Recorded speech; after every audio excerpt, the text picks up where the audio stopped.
mahabbatan ahabbah. Kalau kau duduk, maka bakal besar rasa cinta yang Allah berikan kepadanya, kepada Rasulullah SAW. Ada sahabat yang mengatakan, aku sangat benci sekali sama Rasulullah SAW, sampai dia ingin untuk membunuhnya. Ketika Rasulullah tawaf di Ka'bah 7 keliling, dia berada di belakang Rasulullah. Setiap kali Rasulullah meleng, dia keluarkan belatinya, ingin menusuk Rasulullah dari belakang. Ketika dia keluarkan belatinya, Rasulullah berhenti, nggak jadi, dia masukin lagi belatinya. Terus beberapa kali melakukan seperti itu. Setelah tawaf yang ke-7, Rasulullah berbalik bertanya kepadanya, apa yang kamu lakukan wahai fulan? Kaget dia. Dia mengatakan, aku tidak melakukan apa-apa ya Rasulullah, wahai Muhammad. Kemudian dipukul, ditepak dadanya beliau oleh tangan mulia Nabi Muhammad SAW. Tangan yang lebih dari ilmu kimia. Sebuah tangan yang ketika mengusap kepada sesuatu yang tidak baik menjadi baik. Seorang Urwah bin Farqad didatangkan oleh ibunya, wahai Rasulullah, ini saya punya anak Urwah bin Farqad, kebetulan lagi sakit, penuh dengan gatal-gatal tubuhnya, biar diobatin ya Rasulullah.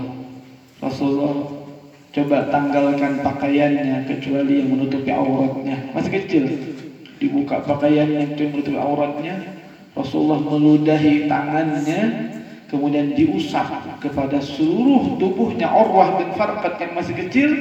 Dikatakan berkat hasil usapan Urwah bin Farqad, berkat hasil usapan Rasulullah kepada Urwah bin Farqad tersebut, Urwah menjadi seorang yang tumbuh, yang selalu tumbuh dalam penuh semerbak wangi berkat usapan tangannya Allah Sallallahu Alaihi Wasallam. Sampai dia menikah, punya istri 4 setelah dewasa.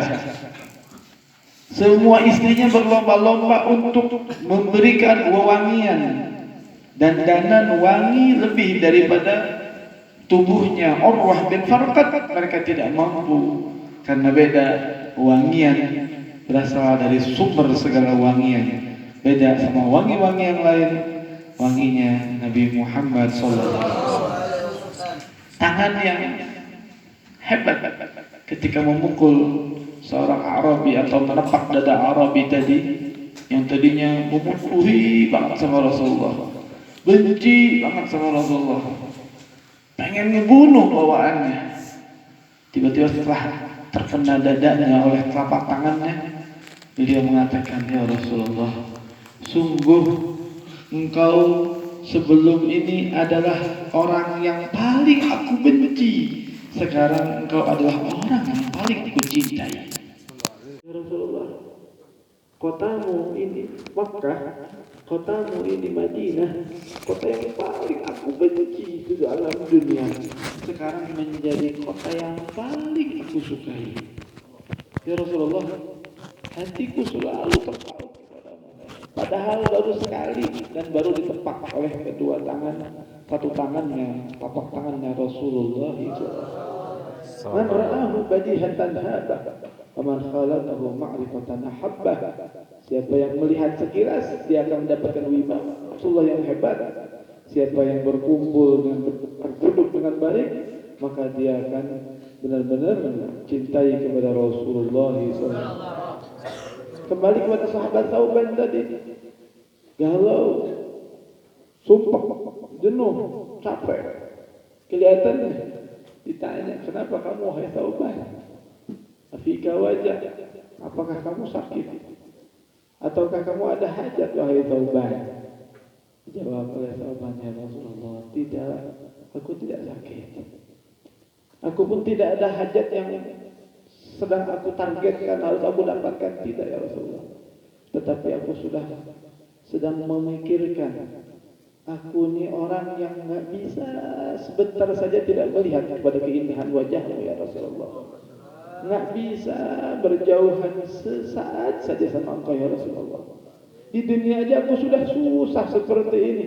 Kalau sehari aku tidak melihat keindahan wajahmu, maka aku dilanda dengan kegalauan yang sangat hebat ya Rasulullah. Dan sekarang aku memikirkan, jika aku sudah masuk ke alam akhirat, engkau pasti berada di tempat yang paling tinggi, terhadap surga Firdaus yang paling luhur.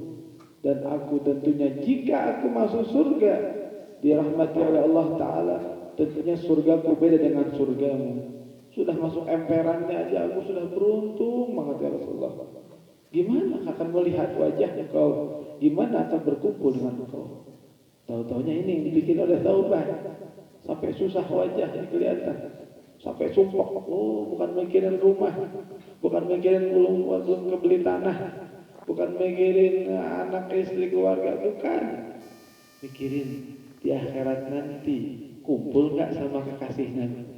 Kumpul gak sama Nabi Muhammad Sallallahu alaihi itu wasallam. Subhanallah. Akhirnya dia bilang, ya Rasulullah, jika kamu masuk surga, pasti beda surgaku dengan surgamu. Dan jika aku masuk neraka, lebih celaka lagi. Pasti mustahil untuk melihat kepada engkau ya Rasulullah. Rasulullah tidak menjawab, tetapi langsung dijawabkan oleh Allah Subhanahu wa Ta'ala yang selalu membela, yang selalu memanjakan, mengagungkan kepada kekasihnya Rasulullah sallallahu alaihi wasallam.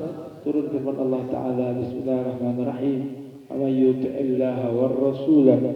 Dan barang siapa yang taat kepada Allah, taat kepada Rasul, faulaika, maka mereka semua ma'alladzina, akan bersama orang-orang yang an'amallahu alaihim, Allah Ta'ala berikan nikmat kepadanya dari minan nabiyyin, kalangan para nabi, wasiddiqin, dan para siddiq, derajat di antara bawah para nabi, wasyuhada wasalihin, dan mereka disandingkan juga bersama orang-orang yang mati syahid dan orang-orang yang saleh.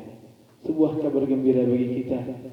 Kita taat kepada Allah, taat kepada Rasulullah, insyaallah di dunia yang kita rindukan, di dunia yang kita berjuang mati-matian untuknya, walaupun cuma 1 tahun 1 kali kita mengadakan maulid, kita korbankan diri kita, korbankan waktu kita sekali aja setahun, itu masya Allah akan digantikan dengan murafaqah, bersanding bersama, berkumpul dengan manusia yang akan memberi syafaat kepada seluruh manusia, kepada seluruh umat. Maka acara seperti ini penuh dengan lelah, penuh dengan jenuh, penuh dengan bosan, memang, dan itu dirasakan oleh hawa dan nafsu.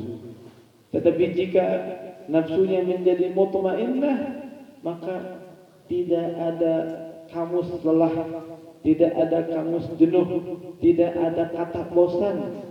Justru seorang pencinta akan semakin haus, semakin rindu, semakin kagum, semakin syauq kepada yang dicintainya. Apapun rintangannya, apapun syaratnya, dia akan terjang, dia akan selalu hadapi sampai dia dapatkan cita-citanya, yaitu berkumpul dengan orang yang dicintainya. Al-Imam Al-Busiri dalam salah satu qasidahnya mengatakan, laitahu khassani bi ru'yati wajhin zala an kulli man ra'ahu syaqa'u.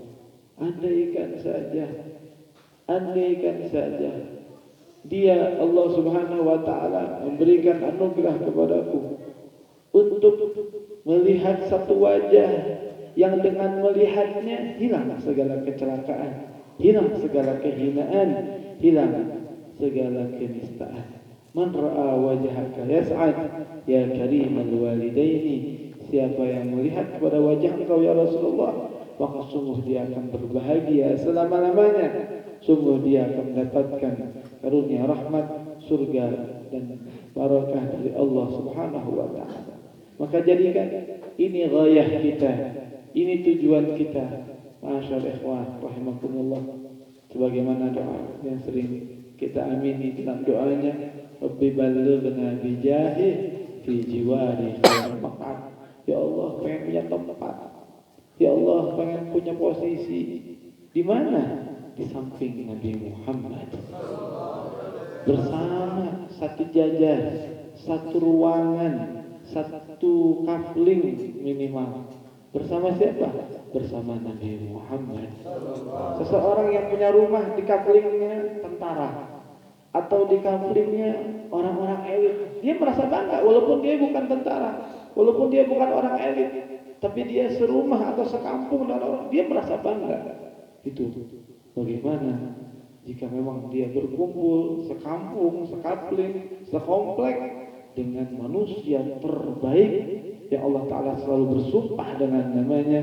Allah Ta'ala bersumpah dengan umurnya, la'amruka, demi umurmu ya Rasulullah. Allahumma sholli wa sallim wa barik alaihi. Maka insya Allah kegiatan seperti ini akan menjadi vitamin bagi kita, karena hidup sekali lagi cuma sekali. Hidup cuma sekali. Kita hidup sekarang, ada teman-teman, ada ikhwan, ada saudara yang tahun kemarin sebelah kita, tahun sekarang sudah nggak ada.